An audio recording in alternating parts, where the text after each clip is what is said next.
ladies and gentlemen, and welcome to another edition of What's Happening. I'm George Binns, and the guest this evening is Tim Flaherty, Councilor at Large for the City of Beverly. Welcome, Tim. Thank you, George. Good to see you. He talked about having a discussion about the state of the city. So I guess the first issue is you just passed the budget, and it went through smoothly. Some people thought a full 2.5% increase in the revenue was a bit much. And I guess the argument comes down to if you don't raise the revenue, then you got to lay people off. And the other counter argument is people are already laid off and they're already struggling with coming up with money to survive on, and they don't need a bigger tax bill. So how did the city council, or you on the city council anyway, resolve those two? Yeah, it's a difficult situation. I mean, you're talking about that 2.5%. Proposition 2.5 was the early 1980 or 81 was initiated. Every year it's gone up 2.5% to keep up with inflation and keep up with the city delivering its services. And the idea of where do you cut if you go up 2%, and do you do the layoffs? Idea of laying off policemen or firemen at this time, when being during COVID, probably isn't the right idea. And I know, for example, like with the fire department, many years ago you had probably 30 more firemen on duty than you do in today's world. So where do you cut, and what is where and is it personnel, which makes up about probably 75% of the budget, and also don't forget probably 89% of all new money that came in went to the school department. 11% went to police, fire, DPW, and public services like the library and recreation. So it's definitely a challenge to try to keep the level funding, and the idea of all the COVID has made it really interesting and try to move forward any city or town. Thankfully, the city of Beverly for the past several years is in good financial shape and has a sustainable budget right now, and has the rainy day fund, and we took a little over $1 million out of that fund, which that was for. But you can't keep on doing that in the future. This budget, in a sense, was a difficult budget because basically everything was level funded.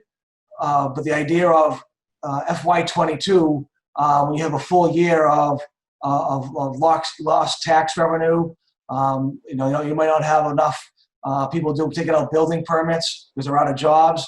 FY22 could be even more of a difficult budget than this year. So much for the good news. Yeah, I know. I mean, the good news for the city of Beverly compared to other cities and towns, that for the most part financially, we're in a strong, with our bond rating, financially the city's in strong shape. And some cities and towns weren't so lucky and didn't have a rainy day fund and had to do a lot more, look at their budget a little differently than we did. Well, that's a slightly different question. I know, looking at the summary of the budget, the police department got cut $392,000. We're not defunding the police, are we? We're not what? Defunding the police. No, we are not. I mean, I don't know the exact numbers on what you're looking at, but no, that I am not a proponent of defunding the police. To me, I think that's unfortunate, and maybe some other bigger cities there might be some more so-called fat in some of those big city budgets, which I'm sure they are in those big cities, whether it be Chicago, Boston, Philadelphia. I'm sure not only the police department, but I'm sure there are some fat in some of those big city budgets that they probably could look at. But the whole idea of defunding the police is an interesting one. We should be reinvesting in police departments. And I know the whole situation, what happened in Minneapolis, there is obviously a concern, but to me, it's not about defunding the police. It's about, again, looking at how we support the police and make our communities safer. And the idea of, taking, putting like counselors on 911 calls and things like that I've heard is, to me, is a little irresponsible to look at, especially in a city like the size of Beverly, which is 40,000. I don't think is the right thing to do. The police that I have talked with say the scariest call they have to make is to a domestic dispute. You walk into that situation and you have no idea what's going on and how bad it can get very quickly. So, Right. yeah, I think that sending a counselor in there might work sometime, but not always. It might politically be correct thing to say, let's defund the police, but the responsible thing these days is you might need to have more training for police officers than less training and diverting some of those funds into other areas. I don't think is the right thing to do. Now, that being said, are there police officers that maybe shouldn't be police officers? Yeah, that's probably true. There are teachers that probably shouldn't be teachers. There are, in any industry, there are people that shouldn't be in that industry. And that's what they should be taking a look at instead of protecting, like that police officer in Minneapolis, that maybe he shouldn't have been on the police force. He had a record against him as a police officer, and maybe he shouldn't have been on that force instead of maybe protecting him to keep him on there. If they removed him and some others, maybe he would be having some of these issues. Well, the question you bring up is one of the ones I wanted to get to later, but basically what I've heard about that particular officer in the George Floyd case, he had 18 complaints against him.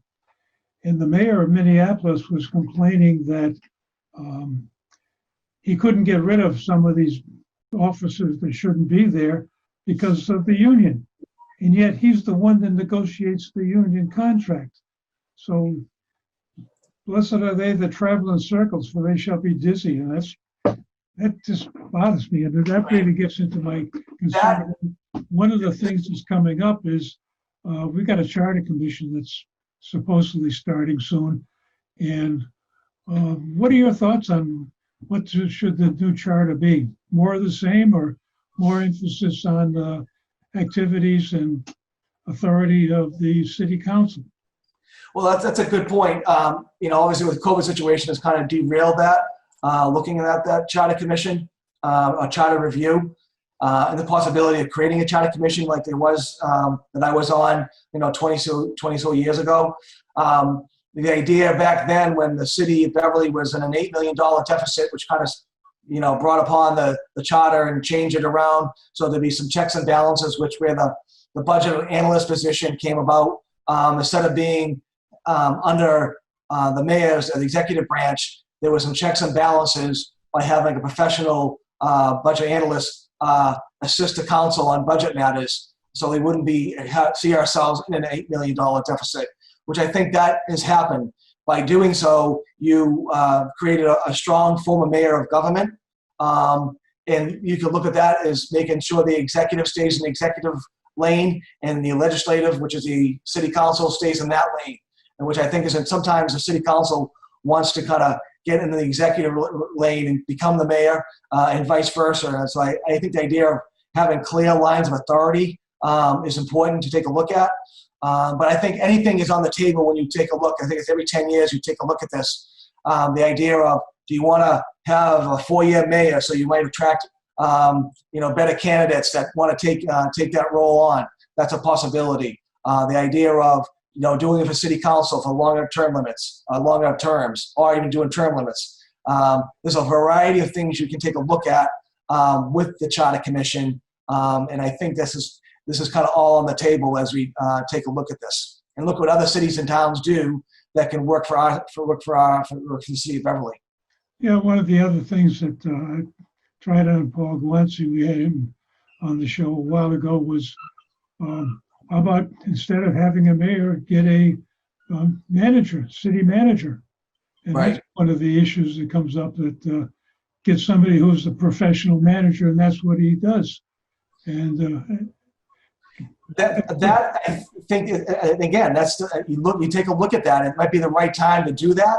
The thought process on that, in a smaller town, it works. It's more efficient. The idea in a bigger city like Beverly, people worry about having, I don't know if control is the right word, but the idea of having more accountability to the voters, because usually you'd have the city council, vote on that city manager or town manager.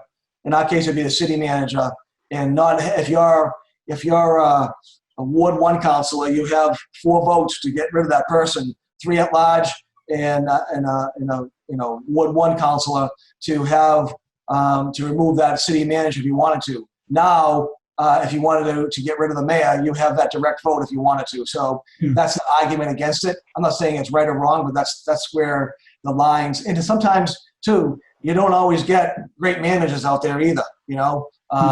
Although it may be a little easier to get rid of a city manager, you would think maybe, but as long as you had a unanimous vote on the city council. Yeah, so a lot of things that should be considered. The other one in that same vein is I noticed that the administration's office keeps expanding. It used to be just the mayor, and then the mayor had a chief of staff. Now the mayor and the chief of staff have a constituent advocate. Right, And services. that seems to be treading on the prerogatives, the activity, responsibility as the city councilors to be the advocate for the people in their ward or their at large. In your case, I don't know if it does that. I mean, the idea of maybe having too big of an inner administration team, I guess, because the former mayor, didn't have that, and was almost use it as a sense of pride to say, listen, I don't have anybody, I'm doing it myself. And you could use the argument that maybe a few things didn't get done. I mean, the city was in great shape, but a few things, and maybe it fell on some department heads who did that work where it doesn't now.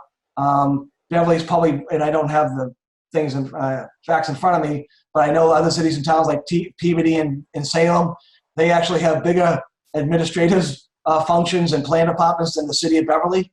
But it's something to take a look at. I don't necessarily agree that it takes away from the city council of doing constituent services. In some ways, it might make it easier because if you can't get a hold of the mayor, you call the chief of staff and get a hold of that person to get something done. But the idea is whether we can sustain that in the future is another, like in FY22, can we keep on doing that? If we're going to be, laying off people possibly, if that's the case, where do we look? And that unfortunately might be the case. But I don't think it's on anybody's wish list to do that right now. But I think everything's on the table when you have a difficult budget. Yeah, or when we really take a hard look at the charter. Slightly different vein. Suppose you were a real estate agent and you were talking to a young couple or a mature couple who were thinking of buying a house in Beverly. What are the top 3 things in your mind that would convince them that they should move to Beverly? Well, that's hard to pin it down to 3 things. I know my next door neighbor is a real estate agent, and I talk to her often. The idea of Beverly is a very desirable city, and there's not much on the market. People are trying to buy homes in Beverly, and the supply is not there. The demand is.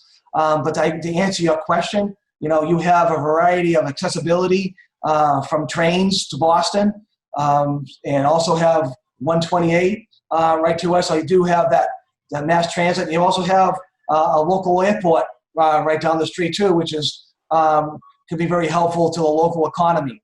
The other ones, I think you could look at the school system. I think we have a pretty good school system. Is it perfect? No. Would I maybe look at doing some changes if you could?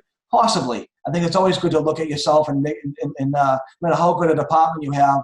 But I do believe we do have a pretty good school system and all new, for the most part, all brand new elementary schools, a new middle school, and a new high school. So I think the idea of the fiscal stability of the city is a good one. And when you're looking to the city of Beverly, you're looking at a city that's prosperous, that is healthy, even amid this COVID situation. So I would sit there and say, I think those are probably the 2 or 3 things that I think that if you're looking at a community and you're looking to buy a house and you're looking to raise a family, you're looking at, a safe community as well. Beverly is a safe community.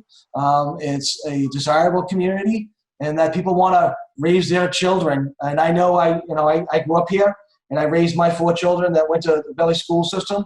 And I know they're at an age right now that they're kind of looking at coming back to Beverly and maybe or getting a house themselves. And I think that's the reason why they want to come back here, because the idea of what Beverly has to offer, Beverly has so many assets to it that other communities would love to have, rather from, again, the transportation to the ocean, to the accessibility issues like transportation. I think are key factors in what makes Beverly special. But at the same time, we have to be careful of overdevelopment or trying to sustain that for the long haul, because it's a big challenge. You look at other communities to us like Hamilton, Wenham, and Manchester. They do not have their tax base is mostly residential. And then look at Beverly. Beverly's kind of a melting pot between Beverly. You have Salem to the south, and then you have Hamilton, Wenham. So it's kind of a mixture of all of those, and which kind of makes Beverly kind of unique and special. Well, that brings up the other half of this same scenario. You're a real estate agent, and now you're trying to convince somebody to move his factory to Beverly. And we're not a Salem where you have a lot of access, but at the same time, we've got 128, so you can get heavy vehicles in and out of the city relatively easily. As you mentioned, we have the trains, 5 train stations. And what else would convince some sort of business to move here? Because I notice Cummings is doing a tremendous job moving things here. Well, I think that one of the main reasons why I think businesses move to cities is the idea of the accessibility to transportation. The idea of having 128, having the trains being right here, but also 128, but also to the housing market. They want to be able to have a strong housing market. So when you're putting a business in Cherry Hill or at the Cummings Center, you want to be able to have your staff and employees live in a small radius. And I think by having Beverly and the surrounding communities here that you can pull from is advantageous to businesses. Where in fact, I work up here in Gloucester, they struggle with that because it's always been a big fishing community, and it's not so much as it once was. And they struggle to bring a tax base of businesses here because of that, because it's so far out of the way in people's minds that they struggle bringing businesses, because again, Beverly, you have 128, 95, and not too far from there, 93. So it's easy accessible, and then you also have a good base of housing here for people to kind of go have a short distance to go to work. Well, that gets to my other concern with this Planned Beverly that's going through the system right now. There seems to be an awful lot of emphasis on take advantage of the 5 railroad stations and getting essentially satisfying the problem that Boston is having, where people that work there can't afford to live there and they have to move out. So Beverly's an obvious solution. But the other half of the game is I have a feeling that we should have a complete city approach where anybody that works here should be able to live here. So we've got very good, quote, affordable housing, but not much housing that people can afford. Right, and I don't just think that's Beverly. I think that's Massachusetts. I think that's the North Shore. It's a very desirable place to live, and that and that's the supply and demand. When there's not a lot of supply and a lot of demand, your housing market goes up, and sometimes it's difficult to control that. You can do it with affordable housing, but that does help out to some degree, some part of the population. But the middle class, the middle of the road person does struggle, and you do see people who would love to come to Beverly, and sometimes they don't. They go up and buy up in maybe Amesbury area or Haverhill area because they can't afford to live here, but their parents still do, and they might come back here to work. So that is a challenge. I don't think there's any easy answer to that, because you do want to have a desirable place to live. You want to have a great school system, great police, fire, DPW take care of the roads, and that does come at a cost. But at what cost? And I wish we had a magic formula to turn around and not have those kind of situations. But with the short supply of housing, it makes it a challenge. But you did bring up Plan Beverly, which I think is an important, for the future and changing the zoning if possible in certain areas, to be creative, to be creative with the downtown, and put areas. I understand the transportation thing, but around the downtown, the Beverly Depot, and putting some of the housing. But does it make sense to put it up in North Beverly in areas where most of it's residential now? Right now, you're looking at 1A, and sometimes you go there on a Saturday morning, it's already bumper to bumper. So it talks like a good idea by doing that, but you have to be really careful approach to doing that. But another piece that is very important to me that I've heard throughout the years on the council and being in Beverly, it's sometimes people aren't opposed to development and putting some housing downtown like they have, but sometimes it's what we put there. I'm not really. Some of the apartments are put there, like the 131 on Rantoul Street, beautiful looking building. I think it fits the character of the community. But some of the buildings that were built are too contemporary for, I think, a city like Beverly. Beverly is a seaside community. It's a New England small city that should fit the character. And I think for the past 40 or 50 years, I think we've missed our mark on that. And you've seen development. That's where I think the design review board could be strengthened and help them out and give them some guidelines. I've talked to developers. When they go in there, there's no clear line of like what the city of Beverly wants. And if you told, for example, even such a small as some of the Dunkin' Donuts and McDonald's, like here in North Beverly, those buildings are stucco-looking buildings that could be in Las Vegas, New Jersey, or Florida. To me, when they come before us and they're going to renovate the facilities, maybe we have them renovate them and make it look like it belongs in Beverly, belongs in a New England town with clapboard or brick. A perfect example of that is when Walgreens went in many years ago down to Washington Beetle. They built that building, and I think the city of Beverly, we were so happy to see something going on downtown. They built their cookie cutter Walgreens in there and with no windows and city-like, urban-like, and that's what you get. And then when CVS was planning to go in there, with the help of many people in the city of Beverly, we asked CVS, hey, can you make this more of a better looking building, make it look fit the character of New England? And they built that clapboard building across the street. So that's to me is always a perfect example of if you can be a little proactive and talk to these developers, and you want to be able to kind of put some structures in place that fit the New England town. To me, because some of these buildings are built, they're going to be there for the next 100, 150 years. You want to see it fit the character of the community. And unfortunately, some of these buildings that were built do not fit the character. They're just too contemporary of the community. And I think that's a piece when people are coming to look at a nice small community like Beverly or city, they're looking for those things. They're not looking for a contemporary city. If you want that, then you head towards Boston, and then you can get that if you'd like. You raised a good question of what is the character of Beverly? And Right. I think this is one of the things I found missing in going to some of these Planned Beverly meetings.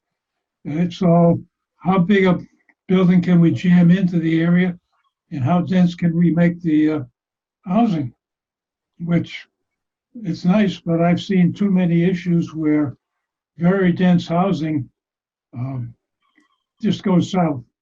Right, because how much is too much? You can't just keep on doing. I know the city's always looked at new growth and tax revenue from it, permits from that, and we've been very that's helped us out in our budget areas. But you can't keep on sustaining that forever and keep on doing that and still have a quality city. And you can't build on every piece of city-owned land or private land. There's got to be some character, some planning that you don't do that. And I think that's and again, it doesn't happen in the past 5 years, 10 years. To me, it's been the last 40 or 50 years that we really haven't planned out the city well of what we're looking for. I think we looked at, hey, listen, we're getting a building downtown. We're getting a building here like Walgreens. We're so happy to get that. But cities and towns who have planned well, that look at a structure that fits the community, have benefited in the long run. Yeah. Well, I think Cummings Center, taking over the shoe, has done a reasonably good job of maintaining the character of the area. Yeah, they've got some very modern buildings in there, but I think they did a marvelous job of taking the existing buildings and restructuring them so that they could fit office spaces in a factory. And it doesn't look like a factory, but it doesn't look like it belongs in downtown New York either. So, right. And with the pond there, it's just a marvelous site. And I hope they do an equally good job up on Dunham Road with the projects they're putting in there. Right, exactly. Because what you build now, again, you'll have for the next 100, 150 years. And that tells a lot of what a community is all about. Yeah. And I guess the other concern that we get down to is we've got a decent budget. And yeah, it's a little heavy. We've got a pretty good school system. Could it be made better? Yeah. I think everybody that looks at it's got an idea of we should have done this. The thing I see missing, I think, is a lot of involvement from the citizens of Beverly. I got the feeling that the Planned Beverly Commission was pretty well stacked, and they had an agenda before they started. Similarly with the middle school, they had an agenda before they started. And did we get the best out of it? I think the best is really defined by how many people in Beverly got involved in it and contributed to it, and it made it like Beverly. And I think that this is an area that needs more involvement with, and I think the city council is the area that needs to emphasize more citizen involvement, because there's only 9 of you on the board. Yeah, you all got good ideas, and you all got a phone that everybody buzzes you on, but there's more good ideas out there that I think are just going by the wayside. No, I think it's always good to have more citizen input because, the city council is not the end all. They're obviously there and they're not experts by any means. The idea of utilizing your boards, utilizing volunteers in the community. So when people do have ideas, and again, it's okay. People aren't always going to agree. They're going to disagree, but that's politics. That's democracy. And then, but at the end of the day, you have a better city for it if you do that. Yeah, you got more ideas to choose from, and you get hopefully the best one. Well, as the clock on the wall is telling me, we've run through our half hour pretty well, and I want to thank you very much for joining the show tonight and contributing to it. And there's no election this year, so at least not for city council. So we can have another casual discussion sometime in the near future without getting into vote for me, right? Absolutely. Always. Thanks again. And ladies and gentlemen, thank you for joining us. Stay with us and we'll have another show because I'm trying to get hold of the rest of the city council one by one. It's fair warning. Good night, all.